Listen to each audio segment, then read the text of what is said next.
Sebentar lagi Pilkades kawan, banyak hal yang bisa dibahas, tapi Daya Desa Institute kali ini akan membahas sesuatu yang jarang dibahas dan selama ini mungkin tidak diketahui secara detail. Salah satunya adalah terkait kampanye.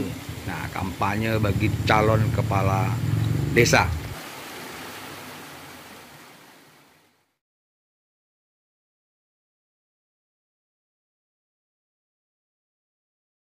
Tata cara kampanye bagi calon kepala desa yang sesuai aturan. Aturan atau regulasi atau dasar hukum yang mengatur terkait Pilkades masih menggunakan Peraturan Menteri Dalam Negeri Nomor 112 Tahun 2014 tentang pemilihan kepala desa. Kemarin sempat ada pembaruan tapi khusus untuk yang masih dalam masa pandemi COVID, karena COVID sudah berlalu maka masih menggunakan Permendagri ini, dan selebihnya diatur melalui Perbub masing-masing daerah. Mari kita lihat khusus yang mengatur soal kampanye. Kampanye ada di pasal 27. Ini bisa menjawab beberapa pertanyaan yang sering ditanyakan. Misalnya, seperti apa kampanye yang dapat dilakukan? Calon kepala desa dapat melakukan kampanye sesuai dengan kondisi sosial masyarakat desa.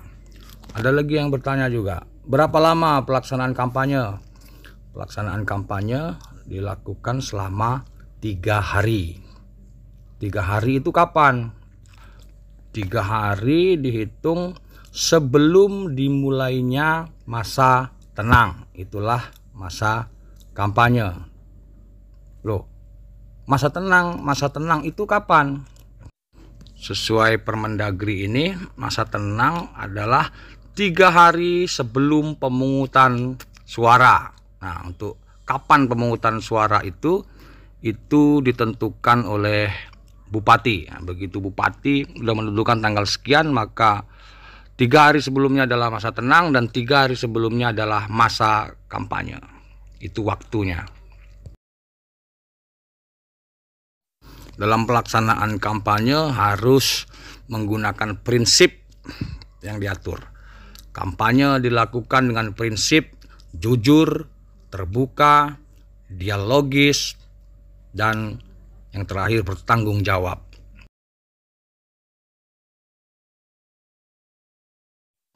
Selanjutnya, muatan atau isi dari kampanye itu sendiri.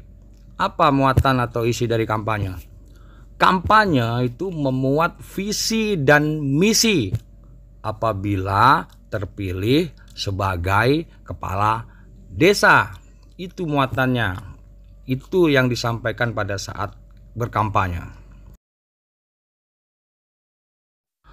Para calon, para pelaksana kampanye harus tahu visi misi yang akan disampaikan. Sebelumnya ini pengertiannya. Apa itu visi? Visi merupakan keinginan yang ingin diwujudkan dalam jangka waktu masa jabatan kepala desa.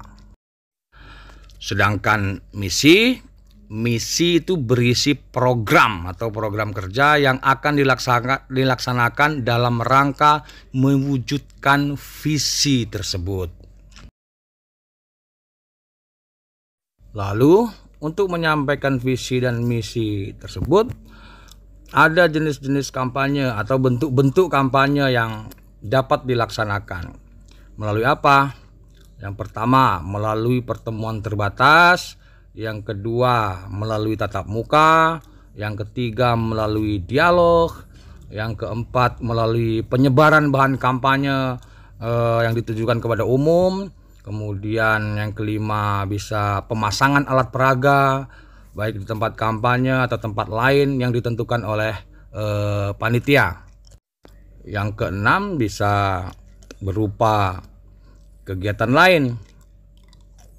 Ya, catatannya adalah kegiatan lain yang tidak melanggar peraturan perundang-undangan. Sudah tahu prinsip, sudah tahu bentuk, sudah tahu muatan atau isi. Ya, ini yang nggak kalah pentingnya juga, harus tahu larangan. Jadi dalam berkampanye itu ada larangan-larangannya. Apa saja larangan dalam kampanye? Banyak. Pelaksana kampanye dilarang mempersoalkan dasar negara Pancasila, pembukaan Undang-Undang Dasar 45, dan bentuk Negara Kesatuan Republik Indonesia atau NKRI. Nah, jadi Pancasila, Undang-Undang 45, dan bentuk NKRI jangan dipersoalkan. Ini adalah hal yang mutlak. Selanjutnya dilarang melakukan kegiatan yang membahayakan keutuhan NKRI. Dilarang menghina seseorang, agama, suku, ras, golongan, calon dan atau calon lain. Dilarang menghasut dan mengadu domba perseorangan atau masyarakat. Dilarang mengganggu ketertiban umum. Dilarang mengancam, melakukan kekerasan atau menganjurkan untuk melakukan kekerasan kepada seseorang, sekelompok anggota masyarakat dan atau calon lain. Selain itu juga dilarang merusak dan atau menghilangkan alat peraga kampanye calon lain. Ada lagi yang tidak kalah pentingnya. Jadi pelaksana kampanye dilarang menggunakan fasilitas pemerintahan, menggunakan fasilitas dari tempat ibadah dan fasilitas pendidikan. Hati-hati nih. Selanjutnya pelaksana kampanye juga dilarang membawa atau menggunakan alat peraga atau atribut dari calon lain. Ini larangan terakhir. Ini sering terjadi dan hati-hati.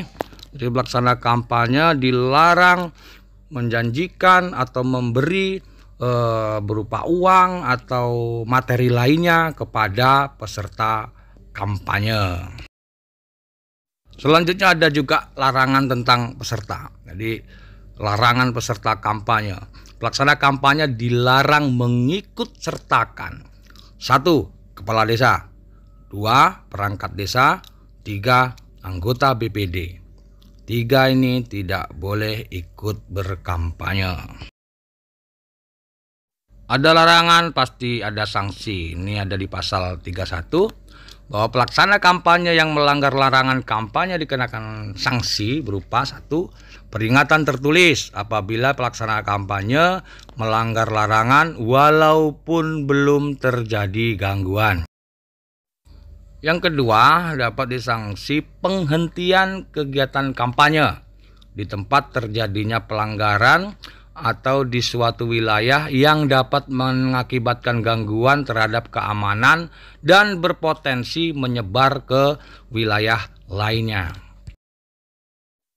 Bungkus. Ya, itu tadi sekelumit gambaran tentang pelaksanaan kampanye bagi waktu pemilihan kepala desa, baik muatan, prinsip, jenis-jenis, bentuk, larangan maupun sanksinya. Saya ucapkan selamat berjuang. Terima kasih sudah menonton. Silahkan diklik tombol like, bisa komen di bawah, dan tentu saja subscribe. Dan agar video ini dapat lebih bermanfaat, silahkan dibagikan ke orang-orang yang membutuhkan. Terima kasih.